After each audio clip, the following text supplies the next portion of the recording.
Feeling gross, you guys. Man, because of tonight, let's start you out with a little bit of political facts. Why not? Did you guys know that every president since Herbert Hoover has gotten their own library? Just so we're clear, that means that construction is currently being done on the Florida Donald Trump Memorial Library. Oh, God. Donald Trump is going to have his name on a swamp library, you guys. How exciting is that? Perfect. I think we can all agree that, love him or hate him, none of us can picture Donald Trump curling up at night to reread War and Peace. I don't know what an Obama library looks like, but at least I can picture it being real. I think the Trump library is just going to be the first library that's just 100% homeless people masturbating.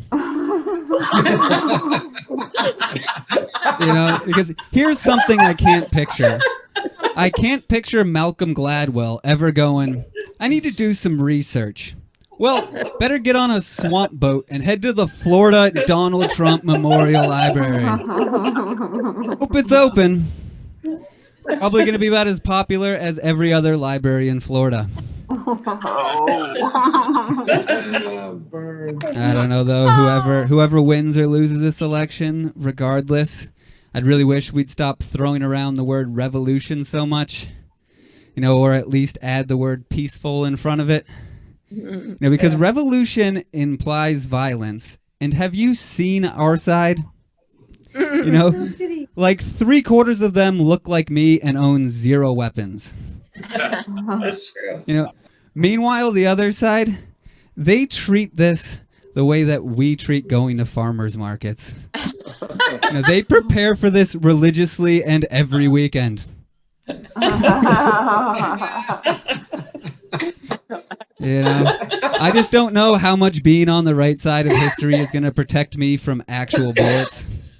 I know that mentally and morally I'm well on the right side of this argument, but I'm just afraid that physically and factually, guns and rednecks scare me more than being wrong. I don't know. I feel like all shrinks must be really bored during this time. Because everyone just has the same problems, There's nothing new coming their way. It's, I got a mask, I'm stuck inside, family members are sick, But I'm pretty sure shrinks are just in it for the drama. How else are you going to listen to people's problems all day if you're not somehow secretly concocting a telenovela in your head? I just think my shrink's there writing in his notepad, and he's just going, he's a recovering alcoholic with crippling social anxiety, trying to make it as a stand-up comedian in Hollywood on an all-new season of All Alex's Feelings. And if you need proof, what happens when you tell a shrink you're depressed, right? They tell you to get out there and be around people. Hey, not feeling so great. Think I'm just going to take the day, be by myself, get centered. No, you need to get out there and be around people. Because if you're not around people, next week's episode of you is going to suck.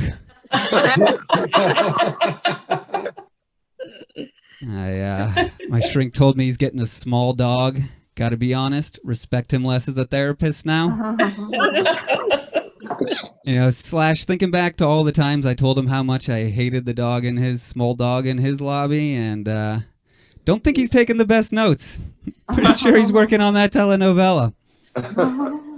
But how can I trust him to make decisions for me rationally when he's not making rational decisions for himself? Who's like, here's what I want in a pet. I want all the negatives of owning a cat, while at the same time having all the negatives of owning a dog. Who's walking into a pet store going, yeah, do you have one that's scared and fragile, but also barks incessantly and needs to be walked every hour? Because I'll take that one. Plus he told me that one of the perks of getting a small dog was that he could bring it into the office. Perk for who? Like the last thing I need is some scrawny, hairy thing whining in the corner. That's already my thing. There can only be one. Plus I've never lied to this shrink before, and I'm going to have to start now, because there's no quicker way to get on someone's bad side than to tell them you hate their pet. The only way to do it is to tell them you hate their kid, and he doesn't have children yet, so I have to wait for that conversation. I don't hate dogs, though. I like them deep down. But I did step in dog poop this month, so they got some work to do to get back on my good side. I just don't understand where we as a society were like, they're cute and fluffy. Let's let them poop everywhere. Pick it up. No, you won't. What do you want me to do? Teach my dog to use a litter box? Yeah, I do want you to teach your dog to use a litter box. Think of all the things you can train your dog to do, including pooping outside. Pretty sure you can train him to use a litter box. And I get it. I don't want to pick up poop either. So you know what I did? I didn't buy a dog. And I want you to be happy. I do. I hope a dog makes you happy. But if your idea of friendship involves you picking up a bag of your best friend's shit, maybe just see a therapist instead. Probably not mine, but see a therapist. Got another animal that's pissing me off a lot recently, and that's horse cops. What's the purpose of a horse cop? What crimes are they solving by slowly defecating on our walking malls? There's no scenario where a horse is the best person to apprehend a criminal. Even if the criminal is getting away on horseback, there's still better vehicles like any other vehicle. Hey, he's getting away. Well, I'd chase him, but old Rusty here gets spooked by walking traffic. The only thing a horse cop is good for is being an answer to the trivia question, what's the only type of cop more worthless than a bike cop? But at least bike cops knew how to ride a bike before they became cops. Something rubs me the wrong way that my tax dollars are going for some cop to go to horse camp. Somewhere out there's police learning how to shoot on a shooting range, while a whole nother group of cops are sitting in a field learning the difference between walk, trot, canter, and gallop. And I'm not happy that any of those things exist. I think the thing that pisses me off most about horse cops, though, is that they make me hate their horse. And I don't want to hate horses. Horses are beautiful, majestic, loyal creatures that should not be ridden by cops. I just got a cat. My girlfriend and I got this cat. He's so cute. Learning a lot from him. My favorite thing that I've learned from him is that I've been doing cat naps wrong my entire life. Because the way we humans treat cat naps, it's like a 20-minute ordeal, then you're back out there doing work. But it turns out a cat nap is where you sleep for 6 hours, wake up, eat some food out of a can, and then go back to sleep for 6 to 8 hours. And it turns out I'm really fucking good at those. My girlfriend and I got into an argument the other day, and it was my favorite argument ever. Because she just apologized for yelling at me out of nowhere, and I had no idea that I'd been yelled at. She was just like, I'm sorry for taking all my work stress out on you. I shouldn't do that. And like an idiot, I said, don't even worry about it. Because in my head, I'm thinking, this is great. I just got all the credit for so graciously accepting an apology. Well, having none of the fuss of having to know I was in an argument. Sign me up for this one every time. But in reality, now it's really fucking with my head because I have no idea what I did to piss her off. All I know is that there's something that I subconsciously do that bothers her to the point of yelling at me. And I can't ask her what that is now. I can't be like, hey, remember when you yelled at me the other day? What was that all about? Just remember, I accepted your apology. I don't know. Is anyone else here that afraid that their girlfriend's gonna break up with him like the second this thing's over? I just feel like we're all learning way too much about each other way too quickly, yet at the same time we're all afraid of being alone. Do you have any idea how many annoying things my girlfriend must have learned about me over the last 8 months? I'm not gonna name any of them because I'm hoping she's missed a couple. But here's the main thing that scares me about the potential breakup. And that's, do you have any idea how many TV shows we've started during this thing? I cannot watch that many season 1s with a new girl. Pretend it's the first time. I'm not watching This Is Us twice. I haven't watched it once, but I can tell you for a fact I am not watching it twice. So unless all 15 shows that we started watching magically get canceled, you guys, I think I found the one. I got groans on that one. I like that. Here's another thing that's worrying me bad, though. The other day, she told me that if I ever committed a murder, she'd turn me in. No questions asked. Didn't ask why I committed the murder. Didn't ask if it was committed for her. Just blanket, I turn her in. I turn you in. Here's why that's more of a problem than you guys are making it out to be. If I marry her, I have to go through the rest of my life without having a ride or die chick, which rappers have convinced me is a very important thing to have. It's either that or if I commit one murder, sure looks like I'm going to have to commit 2. Because there's no snitches in the Malt household. And in case the graphic's not up, my last name is Malt. Man. We all have our vices. You got to pick your vices or they'll pick you. That's a statement I live by. Have you ever seen the outside of an AA meeting? It's just a bunch of people that used to be alcoholics and now they're addicted to coffee, cigarettes, and depressing conversations. Do you have any idea how many times I've told people how happy I am to quit drinking, while vaping, after smoking pot, and before I bet on tonight's football game?